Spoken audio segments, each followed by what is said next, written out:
what he said next just hit me out of nowhere. He was like, please don't put me on the podcast.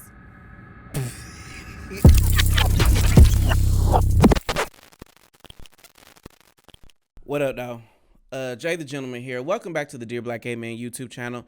Tomorrow I'm talking about My Name Is. The title of the podcast is My Name Is. The backstory is I was out on a date the other day. I am not one that understands that people actually watch what I do here. For a long time, rather, I didn't get people bumping into me in the street or seeing me somewhere or hit me up on, Jacked or wherever and be like, I listen to your podcast until recently. And so I was out on a date, very attractive young man. He was very attractive. He asked me out. And what I liked about it was the fact that the conversation had intention behind it. I talk about that all the time. I think it's time for us to be a lot more intentional about what it is we want and how we are willing to pursue it on all levels. It's not just, I want to marry this man. It really does start out with, let me have a conversation. He made it seem as if he had an intention to get something and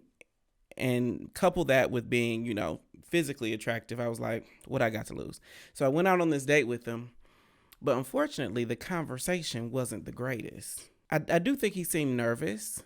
I don't know why. I don't think I'm anything to be nervous about, but I do think he seemed nervous. It was only so many small talk conversations I can start before, I want to hear about you.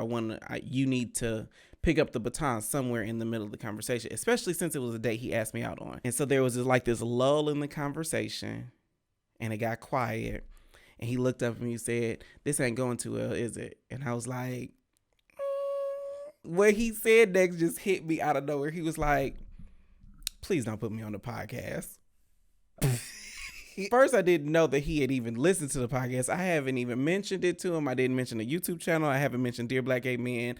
I represented myself as just Jay. I didn't say Jay the Gentleman. But he was like, please don't put me on the podcast. And that became a whole conversation. I was like, well, why do you think I want to put you on the podcast? And he started talking about how he could identify that the conversation was a little lacking. He said something in the conversation during the date that kind of inspired the podcast. I mean, I know people listen and I appreciate all the listeners, but I didn't know I would bump into somebody. It was a unique lesson to learn. Well, that's what I got for the podcast tomorrow. A Dear Black Gay Man podcast is new every Wednesday. Listen on Apple Podcasts, Google Play, Spotify, or wherever you get your podcasts, and I will talk to you next time. Bye.